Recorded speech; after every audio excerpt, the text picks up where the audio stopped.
น้อยหน่อยเพราะว่าเก็บแค่กิโลเมตรเดียวนี่ผมใช่ไหม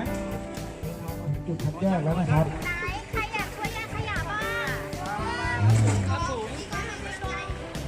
วันนี้ผมได้ปริญญานะครับเก็บทั้งหมดได้7 กิโลนะครับวันนี้นะครับ7 กิโลนี่ถือว่าไ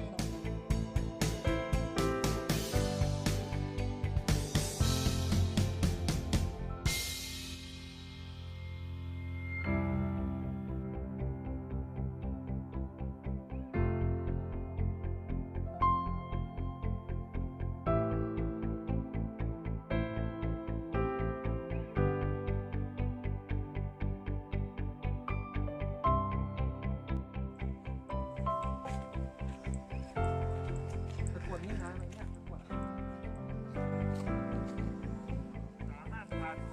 ของมนุษย์ให้เป็นอาหารได้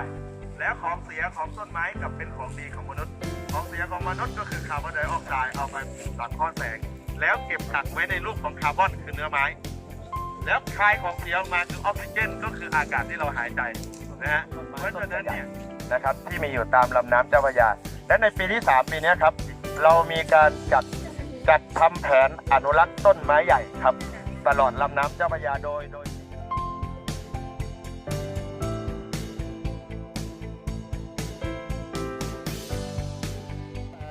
ทางชุมชนบางชนีนะครับก็เกี่ยวกับรณรงค์การคัดแยกขยะก็ได้รับการสนับสนุนจากองค์การบริหารส่วนจังหวัดนะฮะได้จัดที่คัดแยกขยะมาให้นะฮะขยะเปียกขยะแห้งขยะรีไซเคิลส่วนตามแม่น้ำลำคลองนะฮะจะมีขยะเยอะในช่วงน้ำท่วมนะในช่วงเดือนตุลาพฤศจิกาตุลาพฤศจิกาน้ำท่วมแต่จริงๆที่นี่นะฮะน้ำจะท่วมเร็วในช่วงเดือนสิง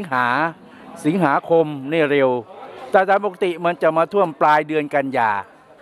ถ้าน้ำท่วมเนี่ยมันจะมีเศษขยะลอยมามากเพราะ